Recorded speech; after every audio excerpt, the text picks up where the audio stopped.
हाय, welcome back friends. अक्सर traders सिर्फ entry पे फोकस करते हैं, लेकिन सच ये है कि आपके पीएनएल का असली खेल एग्जिट्स में होता है। आपने कभी नोटिस किया है, एक स्टॉक थोड़ा सा ऊपर जाए तो आप जल्दी बुक कर लेते हो, और जब नीचे जाता है तो स्टॉप लॉस लेने का मन ही नहीं करता। और इसी एग्जिट कन्फ्यूजन की वजह से गुड सेटअप्स फेल हो जाते हैं, कॉन्फिडेंस आपका गिर जाता है और आपका अकाउंट स्विंग करते रहता है। इसलिए इस वीडियो में मैं आपको दिखाने वाला हूँ मेरी go to exit indicator checklist. Simple, practical और डेटा बैक्ड। अगर आप ये 5 इंडिकेटर्स समझ गए तो आपका एग्जिट क्लैरिटी और ट्रेडिंग डिसिप्लिन लिटरली डबल हो जाएगा। मैं हूँ हसीब बदर और मैं पिछले 5 सालों से फुल टाइम ट्रेडिंग कर रहा हूँ। मानस अरोरा और मार्क मिनर्विनी जैसे ट्रेडरों की मेंटरशिप और ट्रेनिंग में मैंने अपनी ट्रेडिंग जर्नी को यहाँ तक लेके आया हूँ। And after studying hundreds of my own trades, I realize entries don't control your returns but exits do. तो चलिए शुरू करते हैं आज का वीडियो। तो यहाँ पे मैं आपको सभी एग्जांपल्स चार्ट्स पे दिखाऊंगा, तो आपको क्लियरली समझ में आ जाएगा कि ये कैसे वर्क करता है, ये क्या इंडिकेटर्स है और इसे कैसे यूज़ करना है। तो सबसे पहले हम मुद्दे की बात पे आते हैं कि अगर आपको एक स्टॉक मिला है फॉर एग्ज़ाम्पल, जो आपने एक सही समय पे एंटर किया, जैसे अगर आपने यहाँ एंटर किया है, तो जैसे ही स्टॉक ऊपर जाना स्टार्ट करता है तो आपको कन्फ्यूजन वहीं से शुरू हो जाता है कि अब इसका करना क्या। ये आपको यहाँ पे प्रॉफिट्स दिखने चालू हो जाएंगे इस सब लेवल पे, और आप सोचोगे कि मैं क्या करूँ। और जब ऐसे रेड कैंडल्स बनते हैं तो आप पैनिक में आ जाते हैं कि मुझे इतना प्रॉफिट था और मेरा प्रॉफिट अब कम हो गया, तो नेक्स्ट टाइम ऊपर जाऊंगा तो मोस्ट प्रोबेबली आप यहाँ एग्जिट कर देंगे और ये सब चीज़ें मिस कर देंगे। तो ये बहुत ही कॉमन फिनोमेना है, एवरीवन स्ट्रगल्स विद इट, क्योंकि selling is the most difficult part in trading. क्योंकि सेलिंग को आर्ट कहते हैं, वो कोई साइंस नहीं है, सब्जेक्टिव है। हमें ये नहीं सोचना कि मुझे टॉप पे बेचना है और या हाईएस्ट प्राइस पे बेचना है, वो पॉसिबल नहीं होता है। आपको रादर ये सोचना है कि आप कैसे मैक्सिमाइज़ कर सकते हैं, कि मैक्सिमम पॉसिबल आप कितना उसमें ट्रेड में रह सकते हैं। तो उसके लिए आपको एक रूल लगेगा। तो इसके लिए जो मैं इंडिकेटर यूज़ करता हूँ वो है 10 एंड 20 मूविंग एवरेजेस के इंडिकेटर्स। ये है 10 मूविंग एवरेज, ये 20 मूविंग एवरेज। इंडिकेटर्स में जाके 10 मूविंग एवरेज, 20 मूविंग एवरेज यानी मूविंग एवरेज टाइप करना, और उसमें सेटिंग्स में एक में 10 कर देना और दूसरे में 20 कर देना, तो ये अप्लाई हो जाएंगे। तो अभी इसका पर्पस ये है कि मैं पर्सनली मेरे ट्रेड्स को 10 मूविंग एवरेज से ट्रेल करता हूँ, क्योंकि मैंने उस पर ज़्यादा अच्छे रिजल्ट्स देखे हैं। आप चाहे तो 10 या 20 जो भी आपको कन्वीनियंट लगे, क्योंकि सभी के दोनों के डिसएडवांटेजेस एडवांटेजेस है। तो ये वर्क कैसे करता है बस ये समझ लेते हैं। तो ये देखिए, अगर आपने ट्रेड को यहाँ पे एंटर किया है तो अब मैंने इसमें 10 मूविंग एवरेज लगा दिया। जैसे ही इसमें मुझे थोड़ा सा कुशन मिला, अब हो सकता है यहाँ पे तो मैं उसे आगे समझाऊंगा कि दूसरे भी एग्जिट्स मेथड क्या है। तो इसे मैंने अपने एंट्री प्राइस पे इसका स्टॉप लॉस कर दिया जब उसका ऐसा मूव हुआ। अब जैसे ही स्टॉक ऊपर चलना स्टार्ट हुआ तो मैं यहाँ पे देखूंगा कि 10 मूविंग एवरेज पे आके क्या करता है। जैसे फर्स्ट टाइम यहाँ आया, नेक्स्ट डे 10 मूविंग एवरेज से बाउंस हो गया। दोबारा यहाँ आया, सेकेंड डे 10 मूविंग एवरेज पे ही रहा। तो 10 मूविंग एवरेज के नीचे मुझे कॉम्प्रिहेंसिव क्लोजिंग होना, यानी कुछ ऐसा क्लोजिंग यहाँ या यहाँ इतना नीचे आ गया है, 2-3 दिन या तो लगातार नीचे या 5-7%, तो मैं उसे क्लोज कर दूंगा। इस केस में यहाँ से भी उसने बाउंस दे दिया, दोबारा ऊपर गया, अभी भी मैंने कुछ इंटरफियर नहीं किया। अब जब ये मूव हुआ तो आई एग्जिटेड दिस स्टॉक। हो सकता है इसके बाद और ऊपर जाए, जो 20 से ट्रेल कर रहे हैं शायद उसे एडवांटेज मिले। देखिए 20 से बाउंस होकर दोबारा ऊपर आ गया and then ultimately it collapse. यहाँ पे उसका मूव ओवर हो गया, 10 के नीचे आ गया। तो ये बहुत ही सिंपल इंडिकेटर है, शायद सबको पता है, बट उसका यूज़ कैसे करना वो नहीं समझते। तो this is really very helpful in trailing your profits, और ये आपको हेल्प करेगा स्टॉक में मैक्सिमम पॉसिबल टाइम तक आप उसमें बने रहे, बैठे रहे। तो ये एक तरीका है 10 एंड 20 मूविंग एवरेजेस से स्टॉक को ट्रेल करना। तो ये मेरा गो टू इंडिकेटर है फॉर ट्रेलिंग प्रॉफिट्स। अब जो मेरा दूसरा इंडिकेटर है वो है, अगर सिंपल मैं लॉन्ग ट्रेंड अगर कैच करना है मुझे, या फॉर कोई इन्वेस्टमेंट पर्पस के लिए मैंने स्टॉक लिया है, not for swing trading purpose अगर, तो इसमें 2 क्राइटेरिया रहता है देखने के। कि बहुत बार ऐसा होता है कि स्टॉक में विथ जो मूविंग एवरेजेस है विथ टाइम वो नैरो होते जाते हैं, अगर स्टॉक के प्राइस में कुछ बड़ा मूव नहीं आया तो ऐसा भी स्टेज आता है कि 10 एंड 20 के पास में 50 मूविंग भी एवरेज आ जाता है। तो 50 मूविंग एवरेज जो है वो एक लॉन्गर टाइम फ्रेम का आपको ट्रेंड दिखाता है।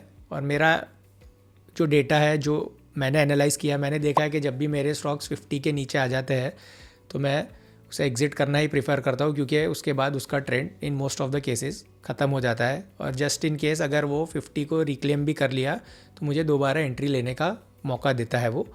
तो इसलिए मैं जब 50 के नीचे आता है तो मैं ट्रेड को ऑल टुगेदर क्लोज ही कर देता हूँ।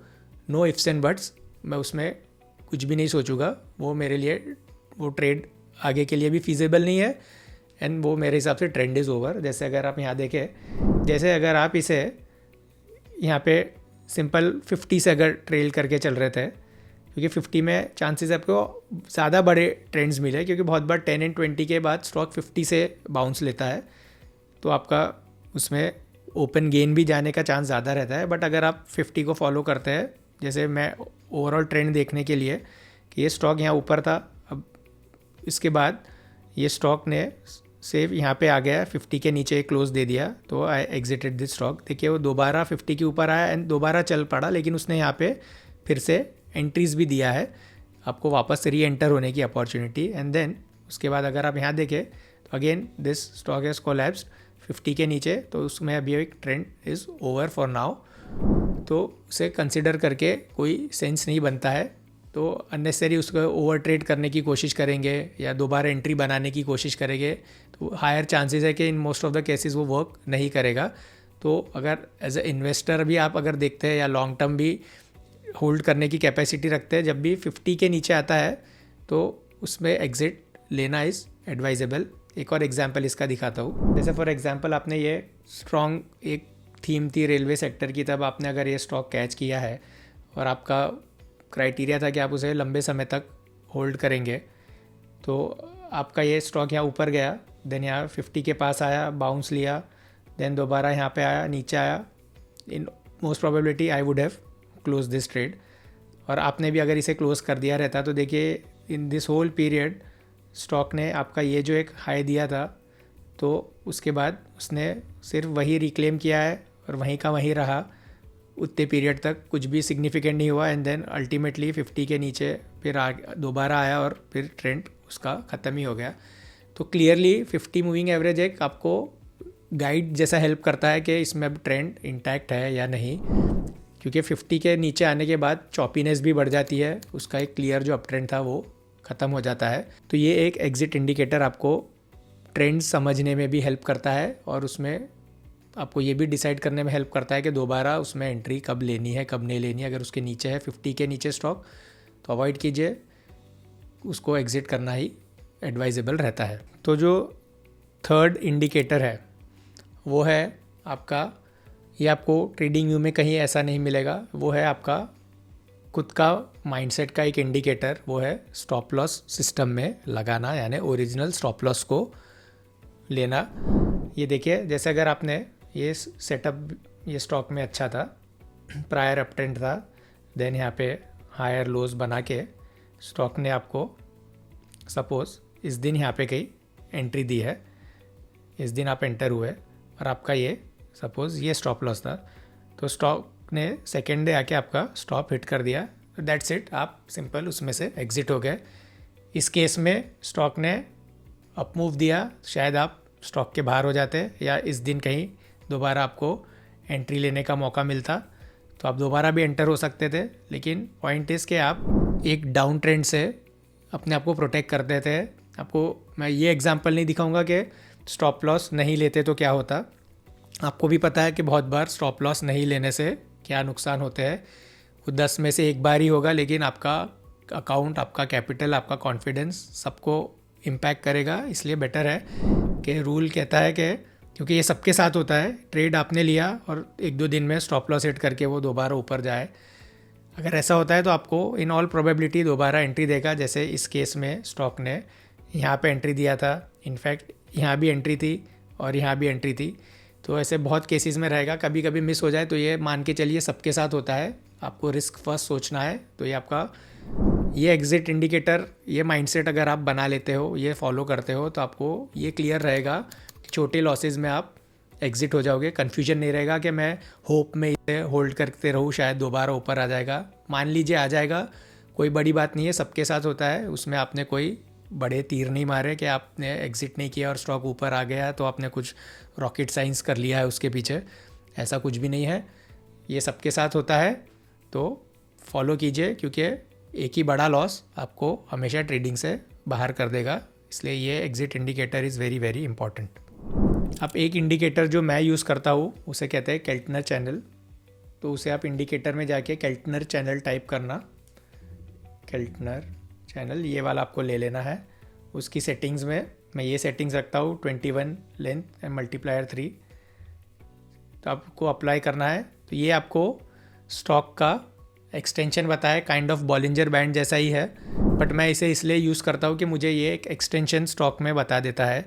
तो एटलीस्ट मुझे वो हेल्प करता है कि उसमें मैं थोड़ा प्रॉफिट बुक कर लूँ, क्योंकि आई नो कि a pull back is in order. तो इसका मतलब ये नहीं कि वो इंटरफियरेंस हो गया, क्योंकि मैं अल्टीमेटली 10 एंड 20 मूविंग एवरेज से ही उसे ट्रेल करता हूँ, बट एक क्लियर गाइड देता है, क्योंकि एक स्टॉक की सर्टेन लेंथ है, डिस्टेंस है, परसेंटेज मूव है, उसके बाद वो करेक्शंस आते हैं। तो प्रॉफिट्स भी टाइमली बुक करना इज़ वेरी इंपॉर्टेंट, एटलीस्ट एक डिसीजन मेकिंग में हेल्प करता है। इसलिए मैंने कहा कि एग्जिट इंडिकेटर जो आपको गाइड करेगा कि क्या डिसीजंस लेने हैं। ऐसा नहीं कि अभी सपोज़ ये स्टॉक में ये मूव हुआ है, यहाँ से यहाँ आया, तो आपको यहाँ कन्फ्यूजन होगा कि मुझे क्या करना है।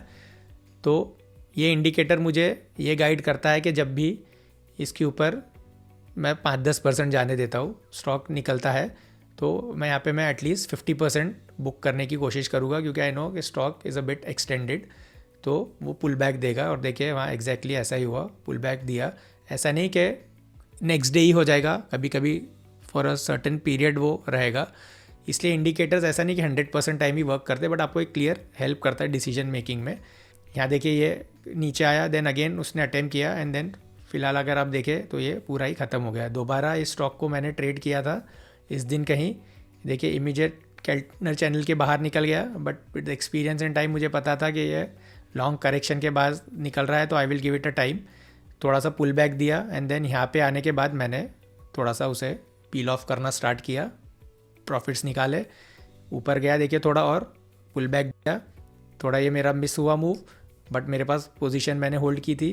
देन अगेन मैंने उसे रिस्पेक्ट करते हुए चला, देखिए यहाँ पे आया, यहाँ पे मैंने इंटरफियर नहीं किया, क्योंकि थोड़ा प्रॉफिट यहाँ बुक कर लिया था, मार्जिनली है, इसके बाहर निकला था, बट देखिए बराबर उसके जब भी बाहर आता है तो एक पुल बैक आता है, एंड देन यहाँ पे मेरा 10 मूविंग एवरेज से stop loss, trailing stop loss hit हो गया, तो आई एग्जिटेड। तो इस तरह ये गाइड करता है कि एक्सटेंशन हो गया है स्टॉक में, तो you can at least book some profits. मैंने मेरे एक वीडियो में ये भी समझाया था कि ये केल्टनर चैनल का इंडिकेटर डिटेल में, तो वो वीडियो पे किसी व्यूअर का कमेंट आया था कि जब वो स्टॉक में ये वाला मूव हुआ था, उन्होंने कुछ ये LIC ऑफ इंडिया में देखा था कि केल्टनर चैनल के बाहर स्टॉक निकला और उसमें एक सिग्निफिकेंट ऐसा ये मूव आया, तो उनके हिसाब से था कि यहाँ पे केल्टनर चैनल ने बराबर गाइड नहीं किया, क्योंकि उसके बाद ये मूव भी आया।